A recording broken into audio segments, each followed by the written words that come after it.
Hey, it is your buddy, Peace and Harmony with you here today. Much love going out to all the beautiful, empowered harmonizers. We are zooming in. First of all, hope you all are having a fabulous Memorial Day weekend, what have you. It has been super, super busy here at the Peace and Harmony Studios. So thank you so much for your viewership and hope you all had a great weekend. But we're zooming in and focusing in on a great viewer question, and that is to discuss kind of the narcissist, sort of jockeying for position. We talk about that a lot here on the Peace and Harmony channel. We talk about the relationship dynamics, the interplay, sort of the mindset, the banter, the back and forth, sort of the emotional, tennis game that you go back and forth through when you are in a relationship with a covert narcissist or a narcissist. Particularly that is one of jockeying of positions. You don't really feel that you are on equal footing.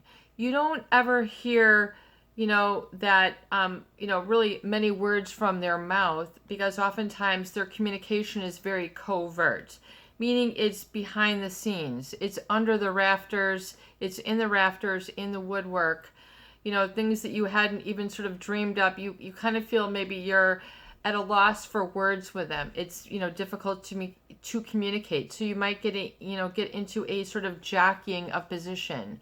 I'm up, you're down, you're up, I'm down. There's always this sort of, interplay. There's this juxtaposition of polar, positioning.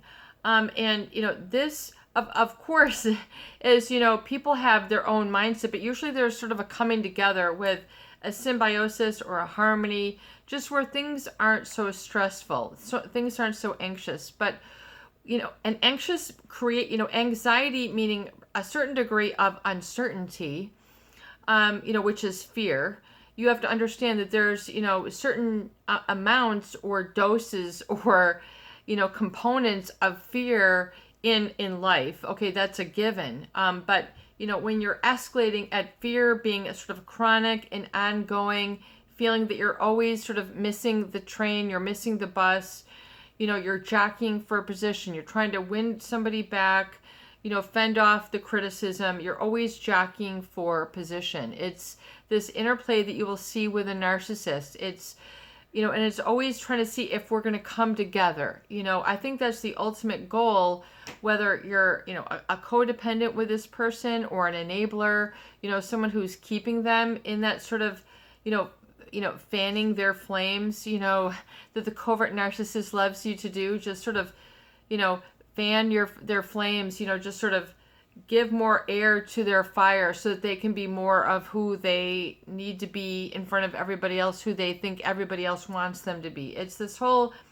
there's this whole dynamic. It's very difficult to have an authentic and genuine relationship with a covert narcissist, because there's always something sort of under the wing, under the rafters, that is concealed, tucked in, in the boxes, in the attic, skeletons in the closet, whatever it is. It's not so much what they're hiding of their past or any sort of secretive. It's more just that they sort of dance upon the idea that they move more lightly through life if they don't sort of give away a lot of communication. They're very tight-lipped. They're just sort of, they're very much like the tip of the iceberg. What you see is not what you get. That's the problem with these relationships, and it creates a lot of this anxiety because there's this uncertainty. Am I going to get them in hiding? Are they going to be there for me? Are they sometimes going to be there for me? So there's this sort of jockeying all the time. The narcissist is betting and banking on this jockey mentality, basically. Jockeying for position, meaning, am I in first place or am I in second place? Am I in third place? Am I in seventh place? Am I getting ahead of your kids? Am I getting ahead of your school? Am I getting ahead of your phone dial? Am I getting ahead of your time you greet me in the morning? I mean, all these different just sort of parameters will start building up, where, you didn't call me here, but you did called me there. That was late. This is early. There's this always just sort of, kind of confusion. I would say on the part of, especially the person who is in the supply, the person who is targeted, the person who who has been more dealing with a feeling than with words. I think when they go through this relationship pattern of the love bombing, the devaluing, and then the discard, it's not so much what they say, it's what they don't say. And they keep this sort of seesaw, like teeter-totter, like buoyancy, if you will. That's how they keep relationships going.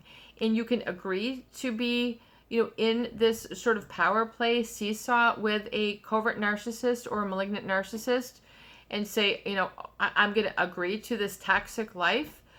But then part of you is authentic and is screaming out for recognition. The real you, the real I am, the real me who can kind of get, psychologically naked, spiritually naked, without having to impress somebody.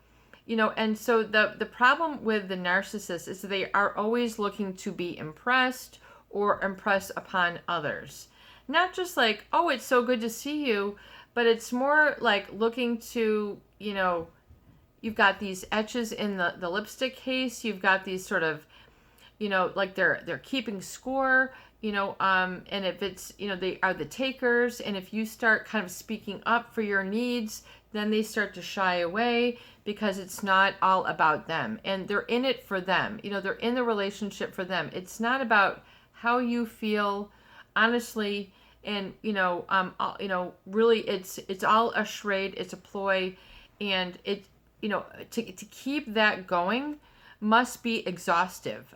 It must be exhausting. It must just create a lot of what my friend always said, a lot of worry. I think, in this worry of, am I in the first place? Am I in the win? Am I, looking, do I have, my enough supply? I think is really how the covert narcissist tends to begin.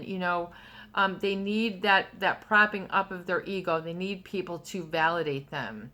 And you can do that by what you say or how you behave, how you are around them, but you oftentimes will feel very underrepresented when you're around them, that you aren't quite heard, you're not listened to, they don't just quite get it. There isn't an agreement, and then you either then become disagreeable to the other person, each other, or disagreeable to yourself, which is really difficult because then people become just so enmeshed in this confusion of jockeying for position. And the covert narcissist, they have an insatiable need for power and control. So insatiable meaning it doesn't get satisfied, meaning that they always want more. They're not very contented, and the problem once again is the concealing. So even if they're forthright in the love bombing, there's other things going beyond which are in hiding, are concealed, and I think that is what is hurtful and damaging, because information that you might need, feelings that you might need, time that you might need to be on the level with, just to be real, to keep it real, not play the mind games, not, worrying about how I look in the eyes of the world. It's kind of how the narcissist is. They always want to, it's all about how they appear. It's like from the outside looking in. And for them to maintain this, they have to kind of grind down others to prop themselves up. So if others are becoming taller, i.e. filled with self-esteem, healthy narcissism, healthy I am self-esteem, and then you start to see them shrieking away or not interested. Do you see? And then it's this play, and then if you want to, but it feels very difficult, I think, to continue, because you're looking for those checks and balances, and the interplay once again is that seesaw, where it's like the narcissist wants to be up, and they want to make sure others are down. So that gives them a feeling of power and control.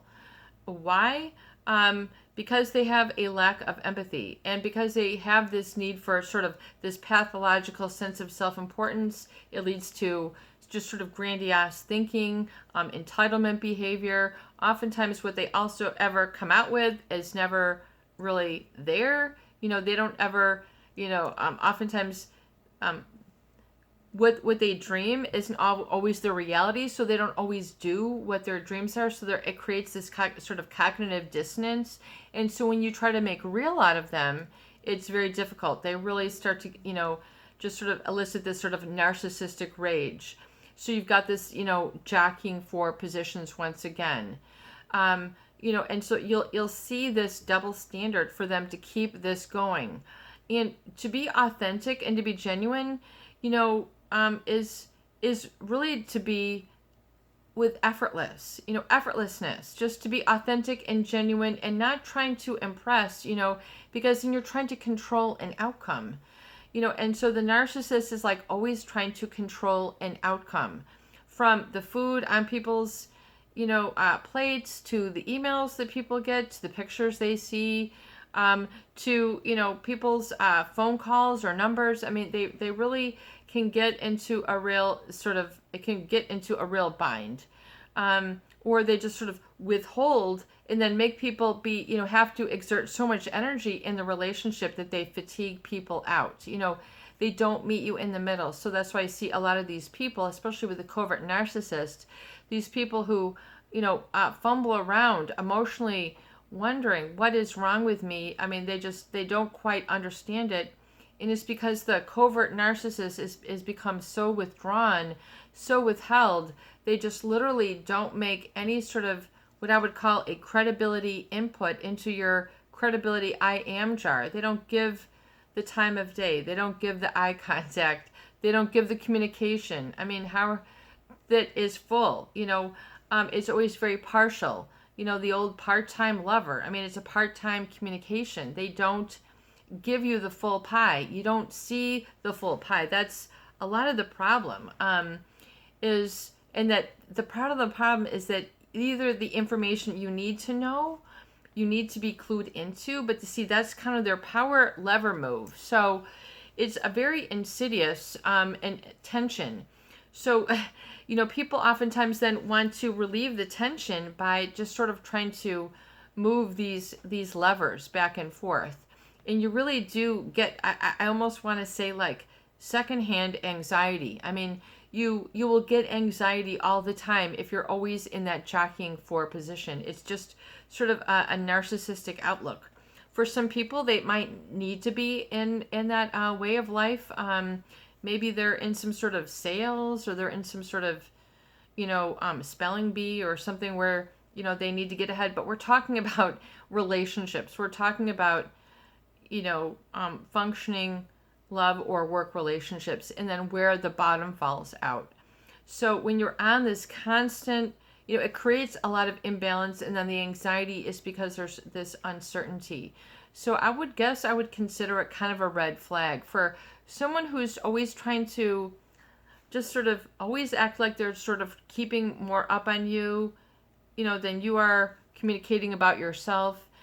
So you will lose power to these people very quickly. Be careful not to give your power away, and to err on the side of caution for yourself, and giving yourself the credit of the doubt for once, and really being able to say, what, I'm sick of this emotional seesaw effect. I'm getting motion sick. Like, this is not a happy way to function.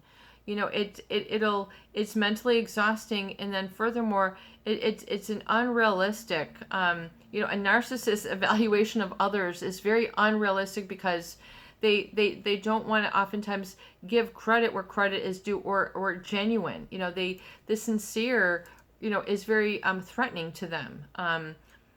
Because it makes them human, it makes them vulnerable. The vulnerability is the more that you can gloat on them, the better. But they don't want to be vulnerable, even though it makes them human and even more attractive, you would think. For some people to say, hey, you're real, you're human, I get it, this is a living, breathing thing. This is a live thing. Our relationship is alive and growing. It's not like we just sit there like two bumps on a log, So it does evolve and change. So if things aren't evolving and changing in the relationship, it has to be able to grow. I mean, things are not static. I mean, the more we can get and understand this, and the more to understand that a lot of your fear is oftentimes because of the lack of growth. It's a real, I would say, a fear of lack, a fear of loss, and grieving. Yeah, you might need to go through some legitimate grief once you understand this whole seesaw effect. Sure, some play and bounce in the relationship, all good. But when it becomes these extremes, when it's like, they're almost keeping a notebook with tallies, to one up. It's a whole you can probably see this going on for weeks and months if you kind of look at it. How you can just see when things start to go well for people. They're making an odd comment about their shoelaces when they've just graduated with a doctorate, or just little off things where they can't just say congratulations. It's like, oh, look, your shoelaces are untied. Like, they just will point out the flaws and miss the whole big picture. Don't be thrown off by this devalue and the discard. Realize that it's just merely a manipulation. It has nothing to do with reality. It's a way for them to bolster up, on the ego ladder. And so be very careful if you find yourself in that banter, that sort of emotional tennis, back and forth, and just sort of, because if there's too much of it, it will wear you out and you won't know where you stand. And knowing where you stand is a crucial breakthrough when it comes to healing in a relationship with these difficult people. So you realize that you can disengage from the toxic thinking. You can disengage from that that jockeying for composition, and you do this by just just relinquishing judgment, relinquishing the score for once. Just let it go. Just let it go. And you see if the narcissist can let it go. You'll find that they can't and they won't. That's the whole problem, is that they're always going to try to, grind one in for people when they're doing well. I mean, it's just how it works. And eventually you'll see through it. And if you don't like that sort of repetitious of seesawing and uncertainty, and it makes you feel sick to your stomach, then your body's trying to tell you something. It's trying to say, you need and deserve better. You need what is real and authentic and genuine for you. And that is okay, because that's where all the sparkle and the happiness is going to come.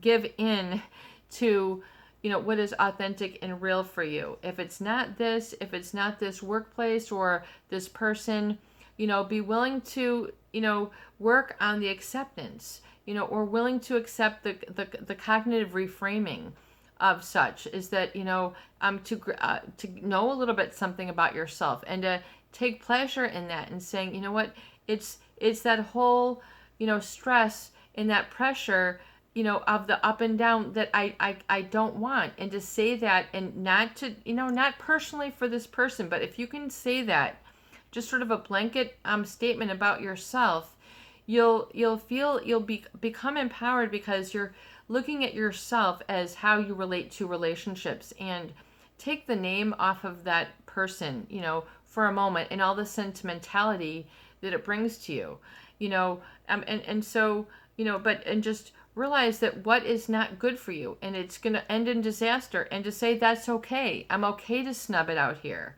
I'm okay. The view is fine. And to say, and to sort of like own that is a really important breakthrough. It will be very empowering when you can be in that space and work towards it. This is your buddy, Peace and Harmony, with you here today. I hope that these videos do help.